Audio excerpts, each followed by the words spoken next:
বিসমিল্লাহির রহমানির রহিম। আসসালামু আলাইকুম। আজকে আমার ৪৫তম জন্মদিবস। আজকের এই জন্মদিবসটা ব্যতিক্রমী জন্মদিবস। জন্ম ১৯৮২ সালের ৭ই মে। জন্ম নেওয়ার পরপরই দাদা ও দাদি মারা যান। প্রথমে দাদা মারা গিয়েছেন, এরপরে দাদি ৬ মাসের মধ্যে।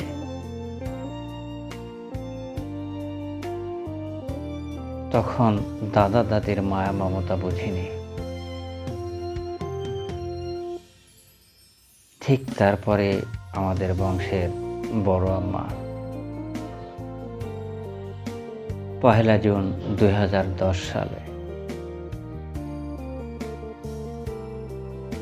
তিনি মারা যান। ৭ জুলাই, ৬ জুলাই ২০১৩ সালে বড় আব্বা মারা যান। ২৭ জানুয়ারি ২০১৬ সাল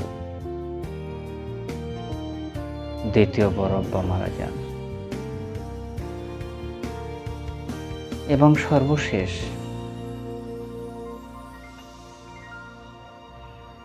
২৪ মার্চ ২০২৬ তারিখে আমার বাবা মারা যান। আমার জীবনে এত বড় শোক পাইনি কখনো।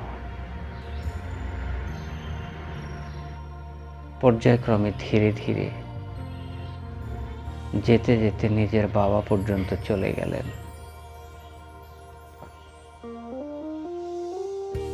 এটাই জীবনের সবচেয়ে বড় শোক।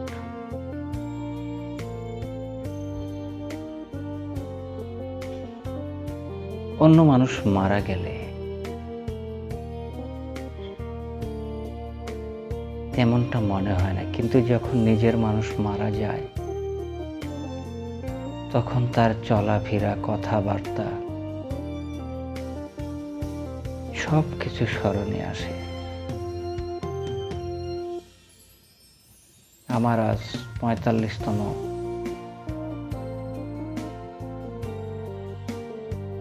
জন্ম তারিখ। মাঝে মাঝে জন্মের দিন আসলে বাবার সাথে কথা বলতাম। বাবা বলতে পারতেন না সঠিক ডেট।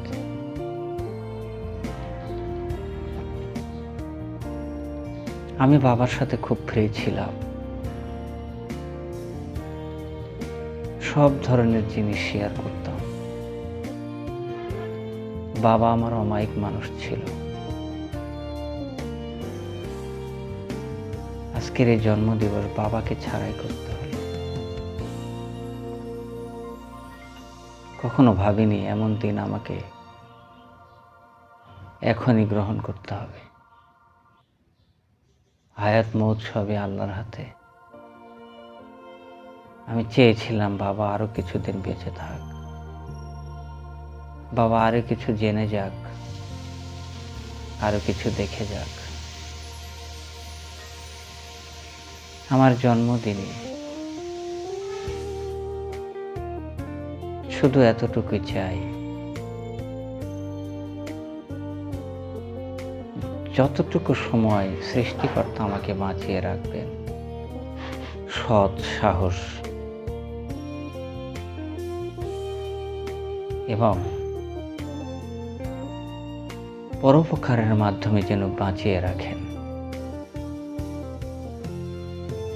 কাপুরুষ হয়ে মরতে চাই না। মানুষের কল্যাণে কাজ করে মরে যেতে চাই, যেমনটা আমার বাবাই করে গেছেন। তিনি মারা গেছেন কিন্তু তার আদর্শ রেখে গেছেন। যতদিন পৃথিবী থাকবে ততদিন তার নাম থাকবে।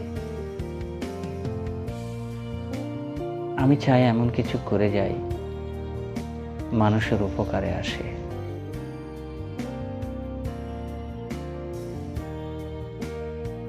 আর সেই আশাই ব্যক্ত করে শেষ করছি আমার আজকের জন্মদিবসের শুভেচ্ছা। আসসালামু আলাইকুম।